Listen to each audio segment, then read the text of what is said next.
Hello and welcome to another video. In today's video we have our 1962 Bolens Ride-a-matic out of storage, having not used it for quite a few months now, and we're going to be doing some maintenance on it, and possibly, if we can work out how to do it, we might do another improvement to it.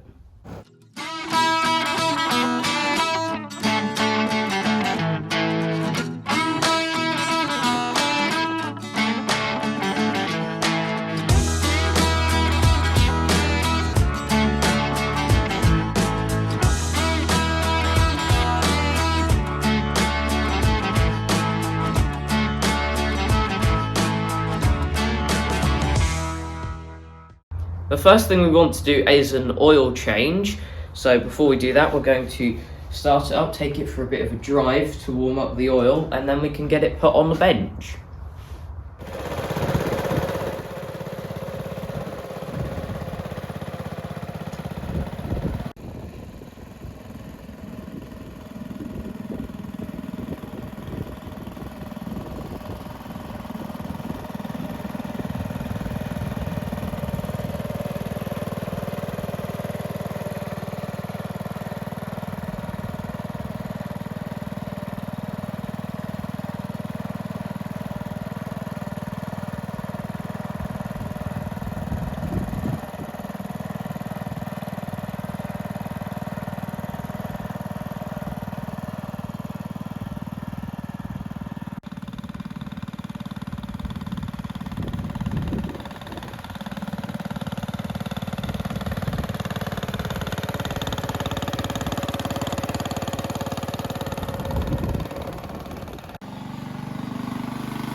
We have the tractor up on our fixed bench. Can't go on the adjustable bench because the moto standard's on that, and we're waiting for parts with that tractor, so we can't really progress more with it at the moment. But before we start doing the oil change, we'll just talk about some of the modifications we've done to this. Now, when we got it, it had this Honda GX140 engine in it, which is 5 horsepower, and obviously not the engine that's meant to be in it, but it runs quite nicely. However, you couldn't actually use the tractor because someone hadn't fully finished fitting it. So the first things that we modified or added to this was we added this belt tensioner here, which meant that you could actually select a gear and drive. There also wasn't a governor, so we put a new governor on, which you can see there. Then when we were using it at some shows with the old exhaust pipe, which came normally on the Honda, you can see where the exit for the fumes was, and imagine that being mounted like that, but in there, with that pointing straight at the fuel tank. So while we were ploughing at a show, that rather sizzled all of the fuel, so we made sure to put this exhaust pipe on pretty quickly after that to solve that problem. Another modification we did was putting this brace on here. The standard engine that comes in a Ride-a-matic would hold the grille up there where our brace does, but obviously since we don't have the standard engine in it, we needed to find another way of stabilizing the grille, which the person that put this new engine in hadn't actually thought of doing yet. So that was quite a big improvement. Anyway, now let's have a look at where the oil drain points are for this Honda engine. If we go around here, you can see there's this cutout in the grille, which is for the standard Kohler engine oil drain, and you can see it doesn't line up there.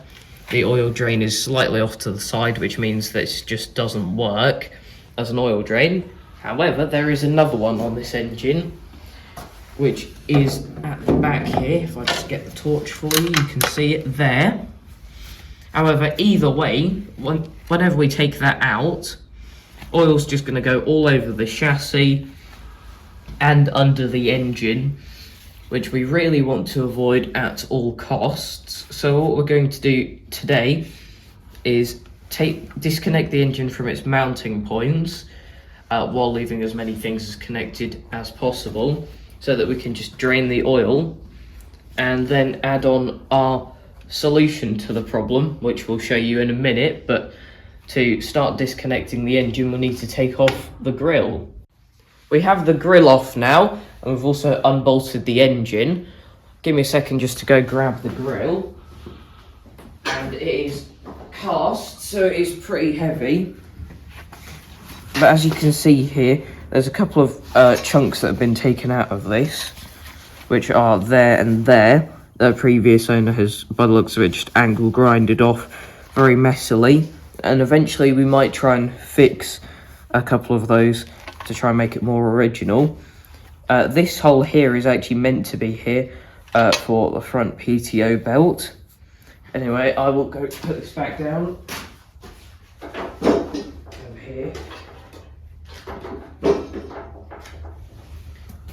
And coming back to here, we saved you the pain of us trying to find our metric spanners to take the engine mounting bolts off, because someone thought it'd be funny to put metric bolts on a 60s tractor.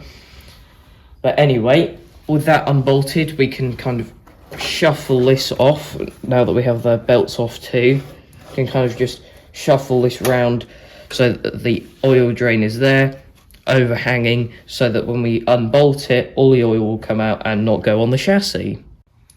Now to drain this oil, I will get my cameraman to just hold the engine so that we don't have any problems with that or anything like that.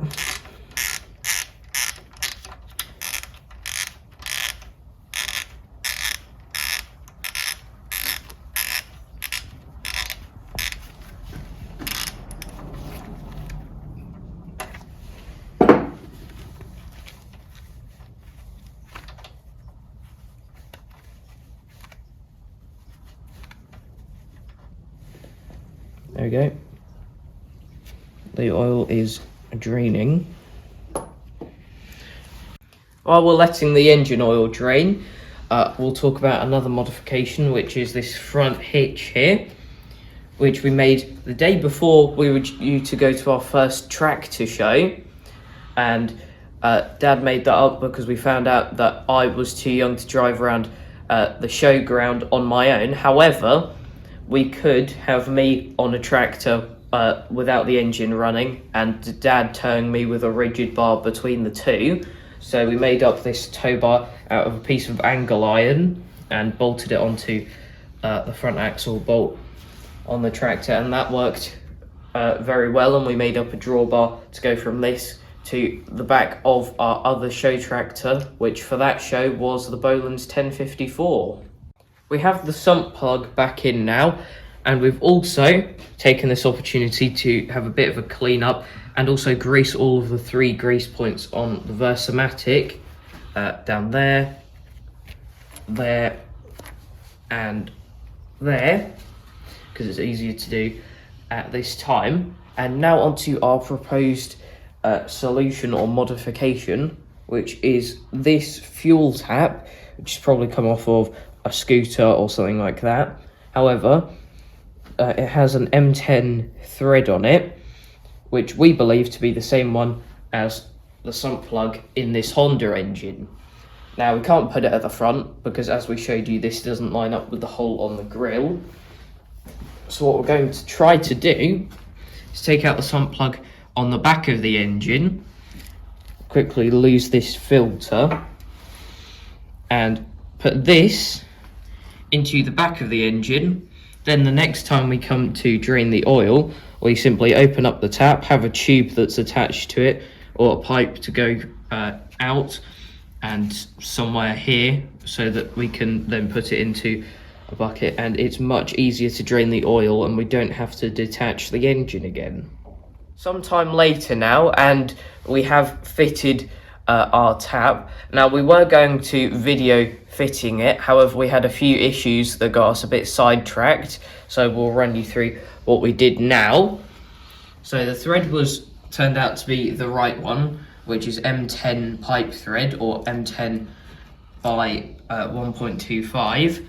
So that fitted fine, happy days. However, with this flanged part here, that went below the line of the engine mounts, so the engine wasn't sitting properly as it should do.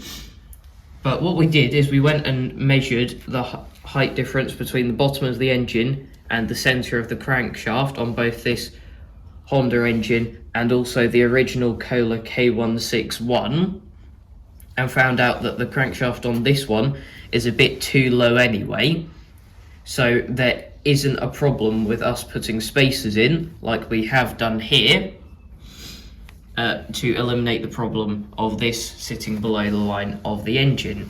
Now with these spacers in, that's now clear, and we connected up this hose to it, which has this cable tie on it. Theory being, whenever you want to drain the oil, you just take that out, drain the oil, and then tuck that back in there so it's nice and out of the way. Now we bolted up the engine, put the belts back on and everything, and there's no issues with any of that. Something that made the cameraman smile though, although that has a metric thread on it, the nut that's on there to do it up, as you can see there, is actually 9/16, which is helpful. But with all of that on now, we filled up the oil again and there's no leaks to report now. So what we're going to do is refit the grille, which ideally is a 2-person job. So we'll come back to you once we've done that. We've refitted the grille now, and we went around to each of the tyres, checked the tyre pressures, and they were a bit low, so we've inflated them to what they should be. And we've then just gone around and greased the tractor, and this is the tractor of many grease points, which I'll show you now. So if we start here, there's one grease point there, and there's 2 grease points here, one there, in addition to a couple on the Versamatic that I think we showed you earlier.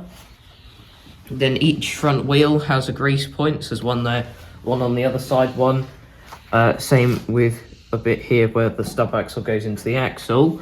There's also another one under there, as you can see there. Now, same on this side, the one there and on the wheel. Then there's another one here. Another grease point at the back there. And the final one is very difficult to get to and see, but it's on the steering rack under here. Not fully sure whether you'll be able to see it on video, by the looks of it, no you won't. However, there is one up there, which is very difficult to get to, and we also grease the gears on the steering. Now, with all of that done, I believe our routine maintenance for this year on the 1962 Ride-a-matic is pretty much complete. I'd be very interested to hear your thoughts on our modification with the oil drain. But that is it for this video. Thanks for watching, and I'll see you in the next one. Bye.